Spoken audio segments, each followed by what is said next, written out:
Bismillahirrahmanirrahim. Assalamualaikum warahmatullahi wabarakatuh. Bismillahirrahmanirrahim. Alhamdulillahilladzi hadana li hada wa ma kunna linahtadiya laula an hadana Allah.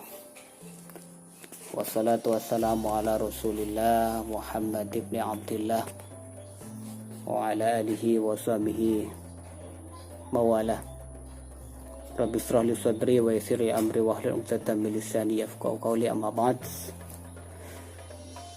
Anak-anakku, siswa-siswi MTS SMA Masito yang saya cintai, alhamdulillah wa syukurillah, mari kita senantiasa memanjatkan puja dan puji syukur kehadirat Allah Subhanahu wa taala, karena berkat rahmat, taufik serta hidayahnya kita semua masih diberi suatu nikmat sehat dan nikmat sempat sehingga kita bisa melaksanakan ibadah puasa dengan sempurna.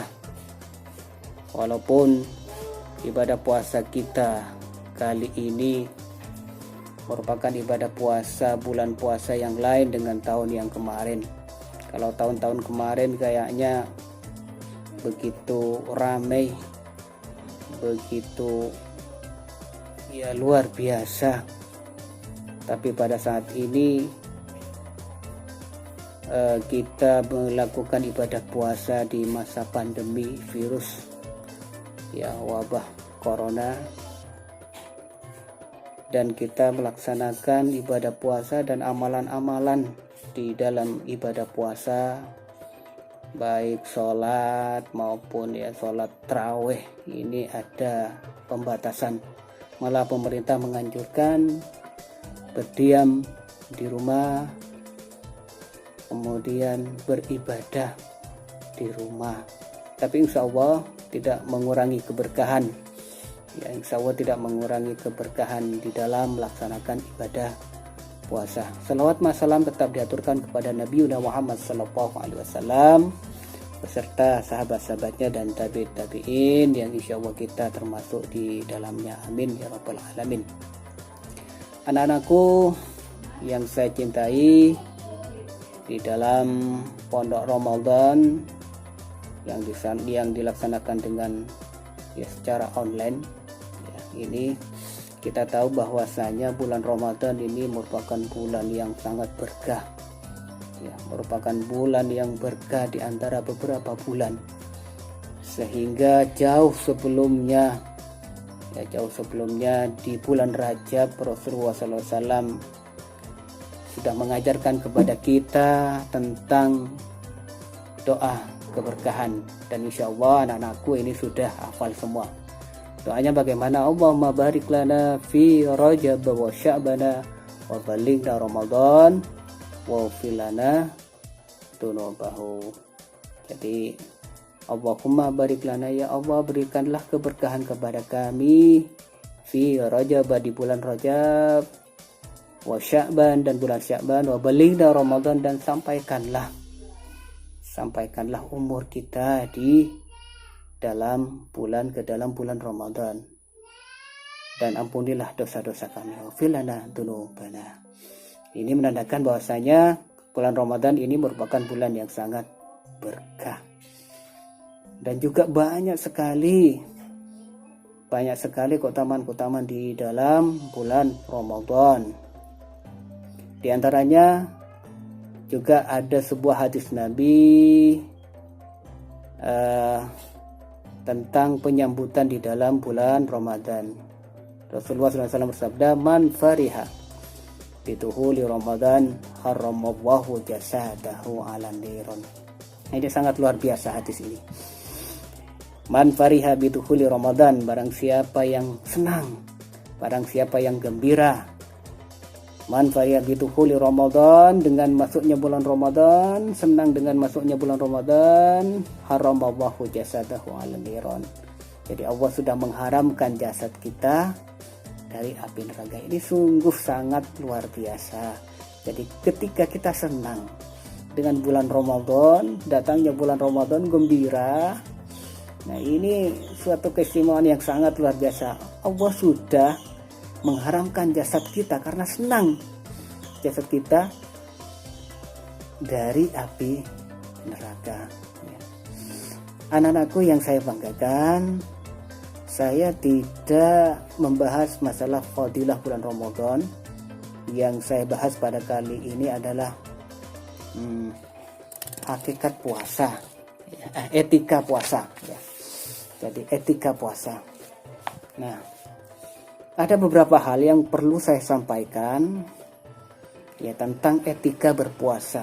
Ya, berpuasa ini perlu adanya etika sehingga puasa kita ini betul-betul menjadi puasa yang luar biasa.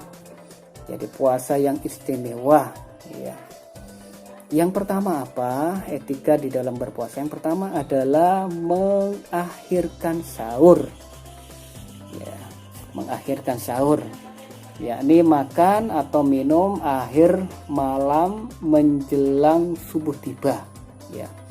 Jadi itu sahur itu penting karena di dalam sahur itu ada keberkahan ya, keberkahan.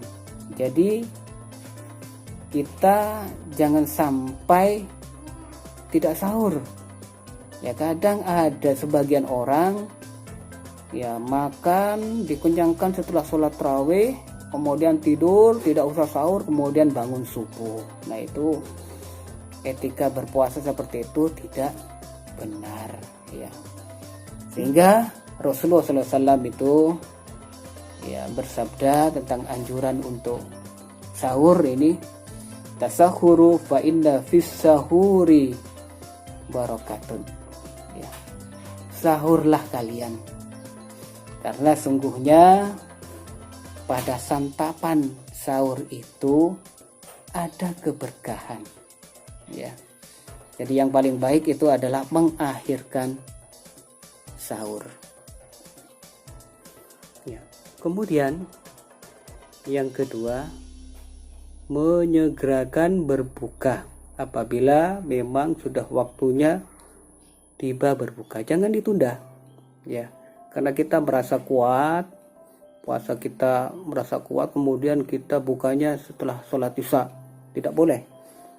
Jadi kalau sahur itu diakhirkan barokah ya. Kalau berbuka itu ketika sudah adzan maghrib langsung kita batalkan ya, batalkan berbuka puasa.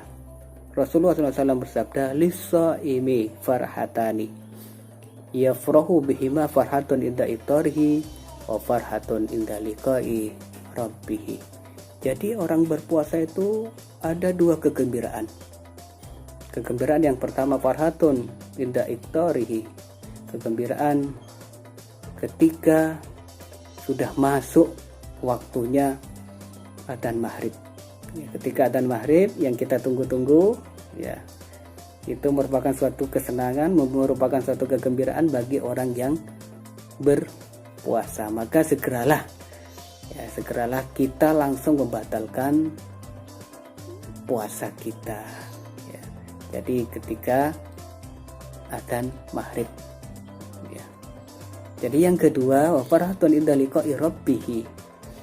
Jadi wa farhatun, kegembiraan ketika berjumpa dengan Allah di akhirat kelak ya. Karena orang yang berpuasa dan puasanya diterima ini merupakan suatu yang istimewa ya. Farhatun inda liqa'i rabbih, kegembiraan ketika berjumpa dengan Tuhannya, dengan Rabbnya. Karena orang yang berpuasa dan puasanya diterima oleh Allah Subhanahu wa taala dan dia dimasukkan ke dalam surga melalui pintu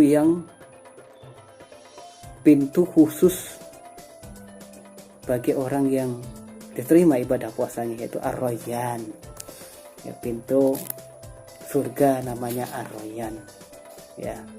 Jadi yang kedua adalah etika berpuasa, mensegerakan berbuka puasa ya. Kemudian selanjutnya, jadi termasuk etika dalam berpuasa ya, yang ketiga adalah meninggalkan suatu yang tidak mendatangkan manfaat, baik ucapan maupun perbuatan ya. Jadi hal ini bisa ya merupakan salah satu fungsi dari ibadah puasa, yaitu untuk mendidik manusia agar menjauhi perbuatan yang sia-sia, yang tidak berguna, sehingga bisa bukan membatalkan puasa, menghilangkan pahala dari ibadah puasa. Rasulullah SAW bersabda, kam min sha'imin laisa lahu min siyamihi illa al-ju' wal atash. Berapa banyak orang yang berpuasa tapi dia tidak mendapatkan apa-apa dari puasa itu. Artinya sia-sia, kecuali rasa lapar dan haus. Sehingga ya, kita harus berhati-hati ya, harus berhati-hati ya, bagaimana puasa itu kita tidak hanya menahan lapar, tidak hanya menahan haus, tapi menahan hawa nafsu dari hal-hal yang perbuatan baik sikap, perbuatan yang sia-sia. Anak-anakku yang saya cintai, kemudian yang keempat ketika berpuasa, yaitu menghidupkan malam Ramadan dengan mendirikan sholat Qiyamul Ramadan atau sholat Tarawih ya. Jadi sholat Tarawih, sholat sunnah Tarawih, sholat sunnah yang dianjurkan ya. Jadi biasa di bulan Ramadan itu kita melaksanakan sholat Tarawih setelah sholat Isya. Rasulullah SAW bersabda, man qama Ramadan imanan wa ihtisaban ghufira lahu ma taqaddama min dzambi.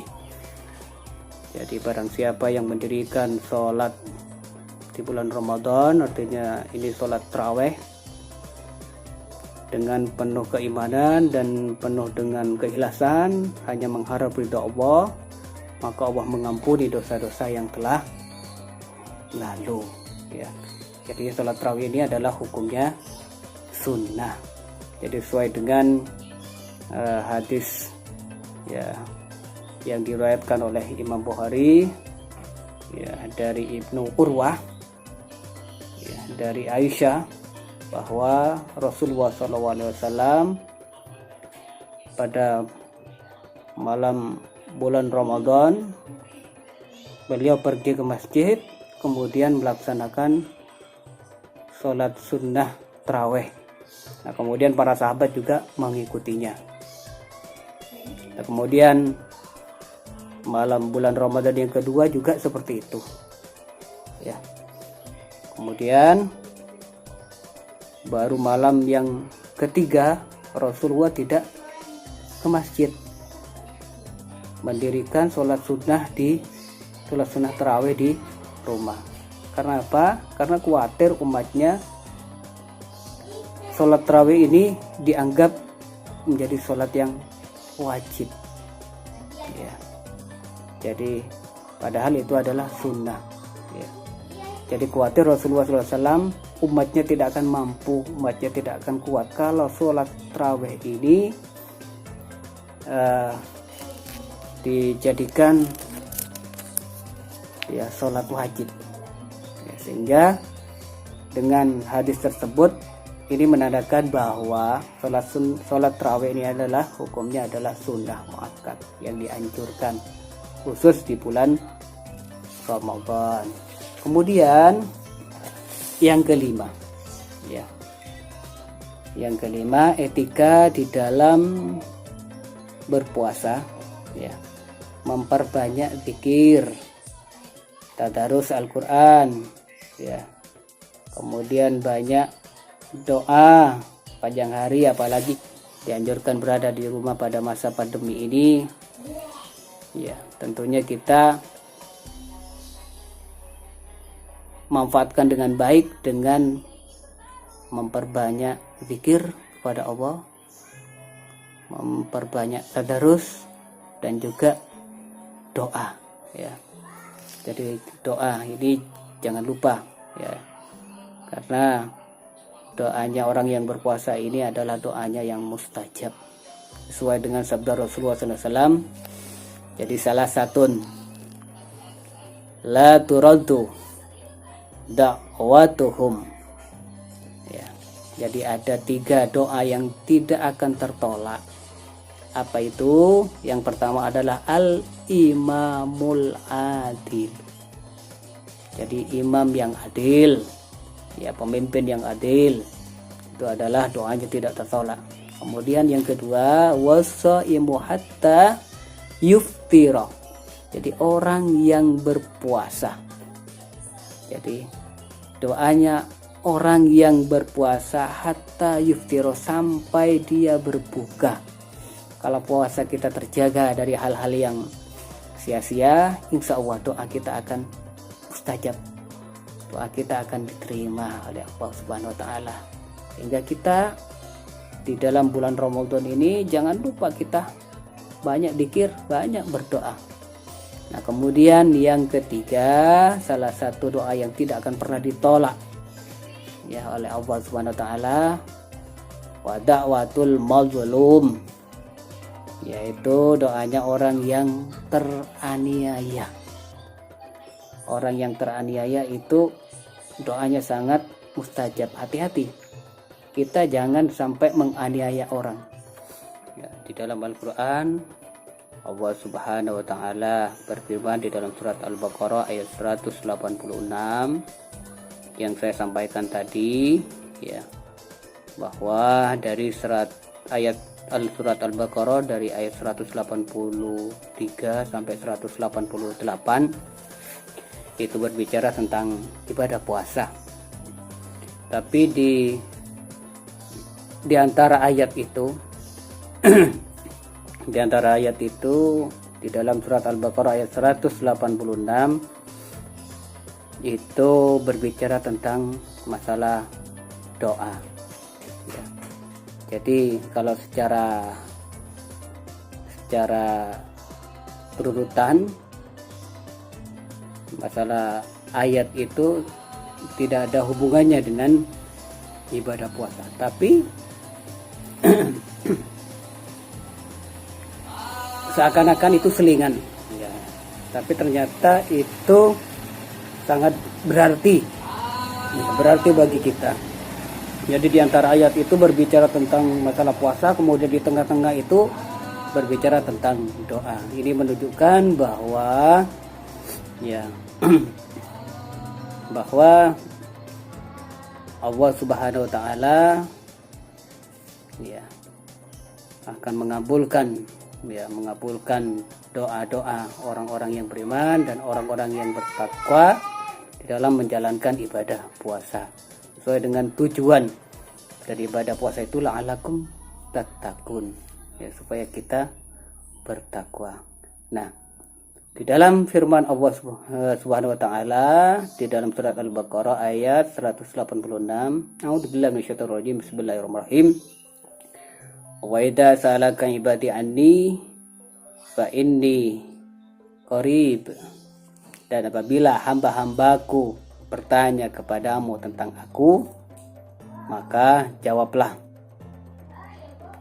bahwasanya fa inni qarib, aku adalah dekat ya. Jadi ada salah satu tafsir yang mengatakan bahwasanya Allah itu sangat dekat dengan kita, bahkan lebih dekat dari urat nadi kita. Jadi Allah itu sangat dekat sekali dengan kita, sehingga ketika kita berdoa ya, apalagi lebih-lebih di bulan Ramadan ini ya, maka insya Allah doa kita akan dikabulkan oleh Allah Subhanahu wa Ta'ala. Nah, kelanjutan dari ayat tersebut, ujibu da'watad da'i idza da'an ya, aku mengabulkan permohonan orang yang berdoa apabila ia memohon kepadaku. Idza da'an, apabila dia memohon kepadaku. Kemudian dilanjutkan, falyastajibu li wal yu'minu bi la'allakum yarsyudun. Maka hendaklah ya mereka itu memenuhi ya segala perintahku. Falyastajibu li wal yu'minu dan hendaklah mereka beriman kepadaku la'allakum biar syudun, agar mereka selalu berada di dalam kebenaran. Nah, itu adalah ayat di dalam surat Al-Baqarah ayat 186 yang seakan-akan itu selingan ya, karena di 183 sampai 188 itu ya di dalam Al-Quran itu berbicara tentang ibadah puasa, tapi di tengah-tengahnya 186. Nah, ini Allah Subhanahu wa taala di dalam Al-Quran ini berbicara tentang masalah doa ya. Anak-anakku yang saya cintai, demikianlah apa yang saya sampaikan dalam Pondok Ramadan Online ini ya. Mudah-mudahan bermanfaat bagi kita semua, khususnya saya pribadi. Itulah beberapa hal tentang etika di dalam berpuasa yang perlu kita jaga agar puasa kita menjadi puasa yang sempurna, puasa yang maksimal, sehingga nanti ketika kita selesai di bulan Ramadan, la'allakum tattaqun, Allah mau wisuda kita menjadi orang-orang yang bertakwa. Wallahu a'lam bishawab. Subhanakallahumma bihamdika asyhadu an la ilaha illa anta astaghfiruka wa atubu ilaik. Wassalamualaikum warahmatullahi wabarakatuh.